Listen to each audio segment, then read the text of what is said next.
Hello दोस्तों। कैसे हो आप सब।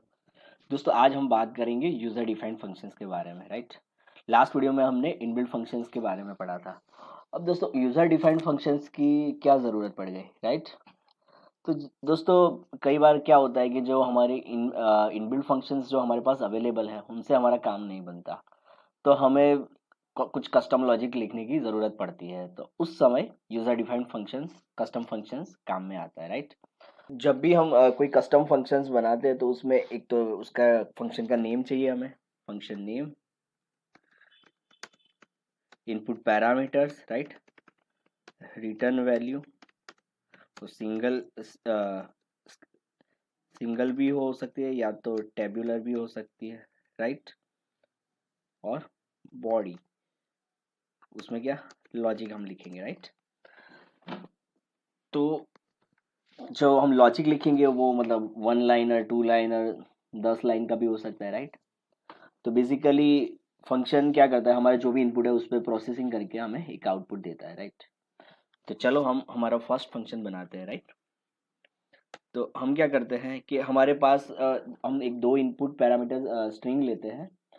फंक्शन क्या करेगा, उनको कंबाइन करके हमें एक रिटर्न स्ट्रिंग देगा, राइट।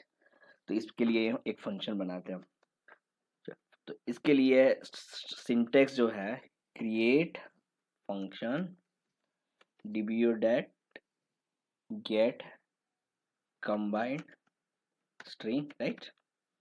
ये हमारा फंक्शन का नेम हो गया। फिर उसमें इनपुट पैरामीटर लेते हैं, पैराम स्ट्रिंग 1, राइट। और डेटा टाइप रखते हैं एंड वैरकेर स्ट्रिंग, राइट। दोस्तों वैरकेर एंड वैरकेर के बीच में डिफरेंस क्या है, ऑलरेडी हमने पढ़ रखा है। तो आप हमारे पुराने जो वीडियोस है डेटा टाइप से रिलेटेड, उसमें जाके ये वापस से देख सकते हैं, right. Param string 2 and varchar 50, right. फिर क्या, return type, returns and varchar 150 कर देते, राइट। 110, क्योंकि इनपुट में जो जा रहा है वो 50-50 का है, तो एटलीस्ट 100 तो होना ही चाहिए, ठीक है। अब इसके बाद जो भी फंक्शन बॉडी, तो फंक्शन का जो भी लॉजिक है ये इसके अंदर आएगा, बिगिन और एंड जो हमारा ब्लॉक है उसके अंदर। तो यहाँ पर हमारा जो लॉजिक है वो हम लिखते हैं, सिंपल है हमारा लॉजिक, तो हम सीधा रिटर्न स्टेटमेंट के साथ ही लिखते हैं, रिटर्न @पैराम स्ट्रिंग 1, फिर कॉन्केटिनेशन के लिए क्या प्लस, राइट। फिर single quote space single quote @params string 2, right. Simple सा फंक्शन है दोस्तों। दो इनपुट पैरामीटर हमने पास किए हैं और उसको कंबाइन करके हम रिटर्न कर रहे हैं, राइट। हो सकता है यहाँ पर कोई ऐसा फंक्शन लिखने की ज़रूरत पड़े उसमें 10, 15, 20, 25, 100 लाइन हो, राइट। पर हमारा अभी जो फर्स्ट है उसमें इतना ही है। तो हम इसको चलो कंपाइल करते दोस्तों, एग्जीक्यूट। दोस्तों कंपाइल सक्सेसफुली, राइट। मतलब फर्स्ट बार में ही कंपाइल हो गया। हो सकता है दोस्तों कभी कई बार सिंटैक्स एरर भी आए, पर ठीक है, अगर धीरे धीरे आप सीखोगे तो ये इजीली हो जाएगा। अब हम इस फंक्शन को यूज़ कर दे दोस्तों। तो हम क्या करते हैं, इसको यूज़ करते हैं। तो हम क्या करते हैं, दो इनपुट पैरामीटर इसमें पास करते हैं। तो फंक्शन कॉल के लिए हमने ऑलरेडी इनबिल्ट फंक्शन कॉल किए थे, सिलेक्ट स्टेटमेंट के अंदर यूज़ किए थे, राइट। तो वही है यहाँ पर भी, select TBO get combined string, right. और इसके अंदर पास करते हैं इनपुट पैरामीटर। तो जैसे रोहित शर्मा जो हमारे इंडियन क्रिकेट टीम के कप्तान हैं, उनका नाम यहाँ डालते हैं, for example Rohit Sharma, right. दोनों से अलग अलग इनपुट स्ट्रिंग डाली, तो ये क्या कंबाइन करके हमको आउटपुट देगा, राइट।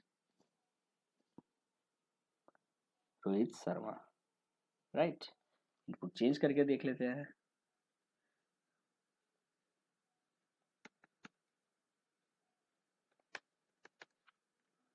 सुमन गिल, राइट।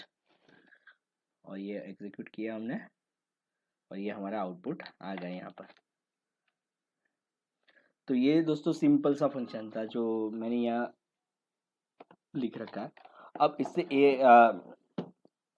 एक लेवल और अब दूसरा फंक्शन देखते हैं जिसमें टेबुलर वैल्यू रिटर्न करे।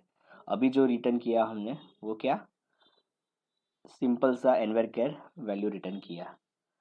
अब यहाँ पर जाके देख लेते ये फंक्शन हमारा यहाँ पर दिख रहा है कि नहीं। राइट, ये फंक्शन हमारा यहाँ पर दिख रहा है दोस्तों। अब उसके बाद जो हम दूसरा फंक्शन बात कर रहे हैं वो बनाते हैं। दोस्तों हम चाहते हैं कि एक ऐसा फंक्शन बनाए जिसके अंदर हम डिपार्टमेंट आईडी पास करें तो वो हमें उस डिपार्टमेंट के एम्प्लॉयज की लिस्ट रिटर्न करे एज अ टेबल। राइट, तो वो फंक्शन बना दे दोस्तों।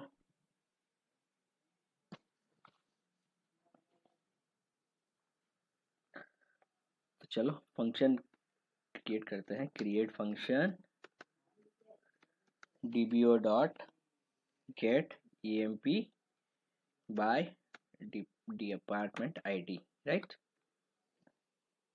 और जो हमारा इनपुट रहेगा वो department ID. Right, right integer. अब ये रिटर्न क्या करेगा, यहाँ पर तो हमने एनवरचर रिटर्न करा था, ये रिटर्न करेगा टेबल, रिटर्न्स टेबल एज, उसके बाद आएगा रिटर्न कीवर्ड, और उस रिटर्न कीवर्ड के अंदर हम लिखेंगे हमारा सिलेक्ट स्टेटमेंट जो टेबल से हमें वैल्यू रिटर्न करके देगा। देखो यहाँ पर बिगिन और एंड था। राइट दोस्तों, राइट, यहाँ पर रिटर्न स्टेटमेंट सीधा ही, और इसके अंदर हम हमारी जो सिलेक्ट स्टेटमेंट है वो लिखेंगे select star from employee, right, where department ID equal to @department ID. Right, यहाँ सेमीकोलन नहीं आएगा। इसको कंपाइल करके देखें दोस्तों, हमने क्या किया, यहाँ पर गेट एम्प्लॉय डिपार्टमेंट आईडी, यहाँ डिपार्टमेंट आईडी पास किया, यहाँ रिटर्न क्या कर रहा है, टेबल कर रहा है तो टेबल स्पेसिफाई किया, और ये हमारा फंक्शन बॉडी। राइट दोस्तों, इसको कंपाइल कर लेते हैं अब हम। Execute, compile successfully. राइट, अब हम देखते हैं कि हमारा फंक्शन यहाँ पर आ गया है कि नहीं। Get employee by department ID. Right, हमारा फंक्शन यहाँ पर आ गया है। अब दोस्तों यहाँ पर हम इसको यूज करके देखते हैं। तो सिलेक्ट स्टार फ्रॉम, हमारा जो भी फंक्शन है वो आएगा। राइट, और डिपार्टमेंट आईडी हम पास करेंगे। दोस्तों यहाँ पर हमने ये सिलेक्ट स्टेटमेंट का जो हम कॉलम जहाँ स्पेसिफाई करते हैं वहाँ पर ये हमने फंक्शन लिखा था। राइट, यहाँ पर ये टेबल रिटर्न कर रहा है दोस्तों। तो टेबल रिटर्न कर रहा है तो टेबल नॉर्मली फ्रॉम कीवर्ड के बाद आता है। राइट, तो हमने यहाँ पर हमारा फंक्शन स्पेसिफाई करा है। तो ये get employee by department ID, और हमने यहाँ पर डिपार्टमेंट आईडी पास किया है दोस्तों। अभी ये मैं एग्जीक्यूट कर रहा हूँ तो इसने ये रिटर्न कर दिया है टेबल। राइट, अगर यहाँ मैं 2 पास करता हूँ तो 2 के रिकॉर्ड्स वो रिटर्न करेगा। राइट, 2। अब देखो दोस्तों, इसमें अब हम सारे कॉलम ये रिटर्न कर रहा है। मैं चाहता हूँ कि सिर्फ फर्स्ट नेम, लास्ट नेम और सैलरी, इतना ही मैं चाहता हूँ। तो मैं क्या करूँगा, इसको वापस से चेंज करके कंपाइल करूँगा। तो दोस्तों ये एरर देगा, है ना, क्योंकि there is already an object name get employee by department ID. ये नेम से ऑलरेडी एक फंक्शन है। तो हमको अगर मॉडिफाई करना है तो हम क्रिएट नहीं, यहाँ पर लिखेंगे अल्टर फंक्शन। राइट, अब हम कंपाइल करते हैं दोस्तों, और अब हमारा आउटपुट देखते हैं। ठीक है दोस्तों, ये चेंज होगा। दोस्तों यहाँ पर अगर हमें डिपार्टमेंट नेम चाहिए यहाँ पर, तो डिपार्टमेंट के साथ ज्वाइन करके भी हम आगे कर सकते हैं। तो मैं चाहता हूँ कि ये पार्ट आप मॉडिफाई करके देखना और कमेंट सेक्शन में डालना कि भाई आपने चेक किया कि नहीं। तो इस वीडियो में दोस्तों इतना ही, मिलते हैं अगले वीडियो में। बाय।